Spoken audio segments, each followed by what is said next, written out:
അഭിനയിക്കാൻ അറിയുന്നവരാണ് ജീവിതത്തിൽ വിജയിക്കുക. സ്നേഹിക്കാൻ അറിയുന്നവര് തോറ്റുപോയിട്ടേ ഉള്ളൂ. ഈ വീഡിയോ മനുഷ്യരായ നമുക്കൊരു പാഠമാണ്. ഈ 3 പക്ഷികളെ മനുഷ്യരോട് നമുക്കൊന്ന് തുല്യരാക്കി നോക്കാം. ആദ്യം ഒരാൾ വന്നു. അദ്ദേഹം ചുറ്റിനും ഒന്ന് നോക്കിപ്പോയി. ശ്വാസം കിട്ടാതെ പിടയുന്ന അതിന്റെ വേദന ഇയാൾക്കറിയുമോ ആവോ. രണ്ടാമതൊരു മനുഷ്യൻ വന്നു. സഹായിക്കണമെന്നുണ്ട്, എന്നാലും ഒന്ന് തലോടിപ്പോയി.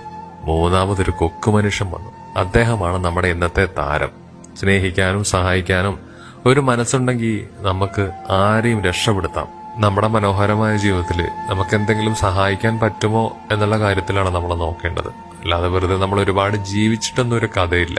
ഏതെങ്കിലും ഒരു മനുഷ്യനെങ്കിലും ദുരിതത്തിൽ നിന്നും അല്ലെങ്കിൽ സങ്കടങ്ങളിൽ നിന്നും ഒക്കെ അവനെ വിജയിപ്പിക്കുകയാണെങ്കിൽ അതായിരിക്കും ഏറ്റവും വലിയൊരു സമ്പത്തെന്ന് പറയുന്നത്. അല്ലാതെ ഒരുപാട് ഉണ്ടാക്കിയിട്ടൊന്നും ഒരു കാര്യമില്ല.